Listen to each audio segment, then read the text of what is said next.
Hali ya hofu inawakabili wananchi katika kijiji cha Waranga, kata ya Gisambala, wilayani Hanang mkoani Manyara kufuatia mgogoro wa mipaka baina ya kijiji hicho na kijiji cha kwa Kinachere uliodumu kwa zaidi ya miaka 10 na kuiomba serikali kuingilia kati ili kuimarisha hali ya usalama baina ya vijiji hivyo pamoja na kuomba utatuzi wa kudumu wa mgogoro huo. Wananchi hao wamefunguka hapa zaidi huku wakiwa wameshika silaha na wakidai kwamba wanahofia wananchi kutoka kijiji cha kwa Kinachere kuja kuwavamia kwa sababu walishawavamia wao pamoja na wataalamu waliotumwa na mkuu wa wilaya. Hii hapa simulizi zaidi. Mwandishi wa habari, mimi kwa majina naitwa Loha Kwatlema, ni mwenyekiti wa kijiji Waranga. Hatua tulizochukua kwa upande wetu sisi kama wananchi wa kijiji cha Waranga, kwanza tulimwomba mkuu wa wilaya kuhakiki mipaka yetu, hasa mipaka ya msitu. Hatima yake tulikuta ule mpaka biko ninayotuongoza imeingia mpaka kwenye mpaka ule wa kijiji na kijiji. Hatukufikia pale mwisho, tulizuiliwa na watu wa kijiji cha Kinachere tukiwa na wataalamu waliotumwa na DC, na wale watu walitutimua kwa silaha, kwa mishale. Ndio maana unaona hawa wananchi wa kijiji cha Waranga wamejihami kwa kutoka na silaha zao, maana tukikutwa hapa hali itakuwa ni mbaya. Kwa hiyo dhamira yetu au kilio chetu ni mkuu wa nchi, hasa tunamwomba Mheshimiwa Rais atutatulie huu mgogoro, maana sisi ni wananchi tusiokuwa na silaha, tuna silaha butu, na tukianza kupigana hatutafika popote pale. Tunaweza kuwamaliza au tukamalizwa sisi. Sisi ni waoga wa kupigana. Tunaiomba serikali kuu ije itusaidie au itamke ule mpaka uko kisheria, si wa kubahatisha, una beacon. Ndio maana mtaalamu Mheshimiwa DC anatuma wataalamu wanaelekea moja kwa moja kwenye beacon iliyowekwa tangu 1996 kama sikosei. Kwa hiyo sisi kilio chetu serikali kuu itutamkie. Tunaomba itutamkie kwa sababu DC mara nyingi sana tulimlilia na alituma wataalamu zaidi ya mara kwa miaka tofauti. Hakuna tamko linalotolewa. Inaweza ikawaka hivi, mwisho wa siku inapooza. Maana tangu tarehe 26 mpaka leo hakuna kinachoendelea, na hali ya kuwa wale wataalamu walifukuzwa na mishale. Aidha tungeuawa au wangeuawa. Usalama kwa saa hizi kwa sisi viongozi, sisi tunahisi si safi sana. Kwa sababu hasa mwenyekiti wa kitongoji wa eneo hili namuhofia sana. Maana mwinda sana watu wa kijiji jirani. Maana yeye ndio yuko karibu, na ikiwezekana hata mimi. Maana siku hiyo ya kuzuiliwa walitamka kabisa huyo ndio mbaya ambaye ni mwenyekiti wa kitongoji. Maana inaonekana uongozi sasa hali yetu sio nzuri sana. Tunamuomba Mheshimiwa Rais Samia Suluhu Hassan atutamkie au aongoze timu ya wilaya au ya mkoa itusaidie sisi wananchi wa kijiji cha Waranga. Mimi ni mkazi wa kitongoji cha Masaha.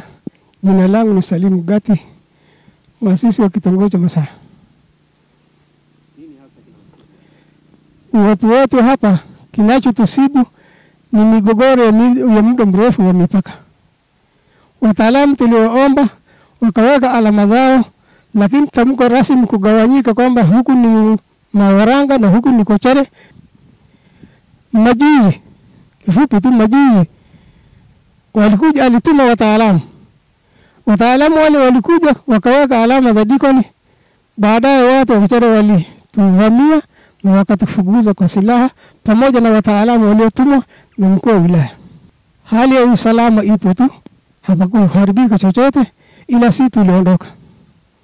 Ila tangu siku ile mpaka leo karibu siku 10 zimepita, hakuna linaloendelea kwa sababu wataalamu waliotumwa na mkuu wa wilaya waliondoka kwa kukimbia, wakaacha zile shughuli ambazo walizotumwa. Kwa hiyo hapa tumekusanyika ili tunaomba ngazi ya juu kama mkuu wa nchi tambui ni kitu gani kitakachoendelea, maana hii migogoro baadaye itakuwa vita.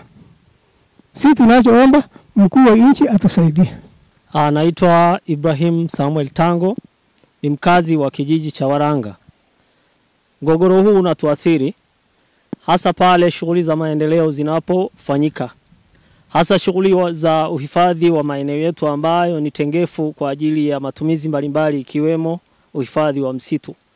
Juzi wataalamu walikuja kwa ajili ya kuhakiki mipaka ya eneo letu la msitu, lakini wakati tunaendelea kuhakiki mpaka wa eneo letu la msitu, tuliingia kwenye eneo hilo la mgogoro, ndio mahali tulikwamishwa na wanakijiji wa upande wa pili na kutishiwa kuuawa. Lakini moja ya vitu ambavyo vinatuathiri zaidi ni pale shughuli za maendeleo zinapofanyika kama hivi. Tunatoka maeneo mbalimbali ya kijiji hiki, tunaenda kufanya shughuli ya maendeleo na wataalamu walioagizwa na mkuu wa wilaya, lakini inafika mahali tunafukuzwa. Hii inaashiria kwamba tuna wasiwasi, tuna hofu. Hofu yetu ni kwamba wale watu wanaweza wakatuvamia wakati wowote, kutokana na vile walivyotufukuza siku ile.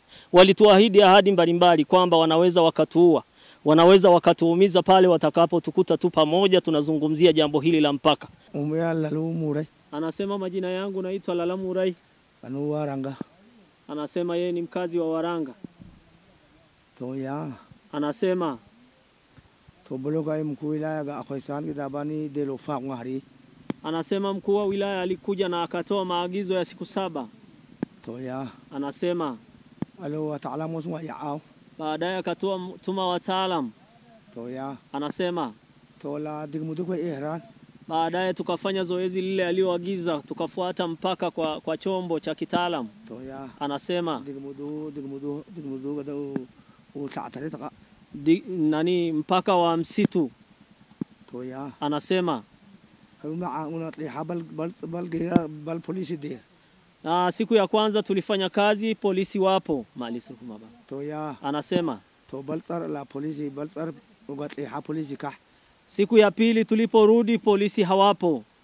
Tone wataalamu dana hii imtihan. Tulitembea tuna wataalamu, polisi hawapo. Toya. Anasema kardir ka kwa awanta ala. Tulipofika mahali tukazuiwa. Tone mumeheri. Watu waliobeba silaha za jadi, mishale, walituambia kaeni chini. Tukakaa chini pamoja na wataalamu.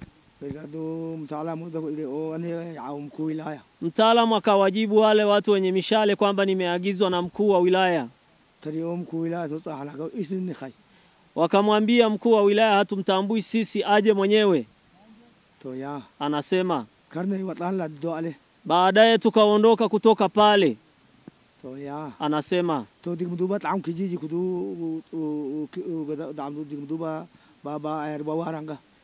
ule mpaka wa kijiji na kijiji cha Waranga haswa. Anasema ule mpaka tuliokuwa tunafuata ni mpaka wa msitu tu ulioingia kule, lakini hatujafika kwenye mpaka mkubwa wa kijiji. Anasema ala kijiji kitongoji gati bara Waranga. Hao watu wa Matangarimo na kwa Chere walianzisha kitongoji kwenye ardhi ya kijiji cha Waranga. Anasema tunagombana mpaka mkubwa huu wa kijiji muda mrefu, siku nyingi sana. Kwa upande wake mkuu wa wilaya Hanang Almishi Hazal akiongea kwa njia ya simu ameeleza hatua mbalimbali walizochukua ili kuleta suluhu ya mgogoro huo, huku akionya wanaohatarisha hali ya amani kijijini hapo kuwa sheria itachukua mkondo wake. Waranga kuna watu walivyovamia, nikaenda kwenye mkutano mkuu wa kijiji, nikawapa siku 7 kama mtu ana hati au ana document yoyote ya uhalali wa lile eneo waende kituo cha polisi. Kwa zile dokumenti zimekusanywa, ziko kituo cha polisi. Hatua ya pili ni kutoa ushirikiano sasa wana kijiji kwenda kupima lile eneo kulingana na ramani iliyokuwepo. Ndio kazi inayoendelea sasa hivi. Ndio hicho ambacho nilikuwa nataka tukae nao pande zote mbili. Lakini la pili, hilo la mwisho la kusema kwamba wanavamiwa ni kweli.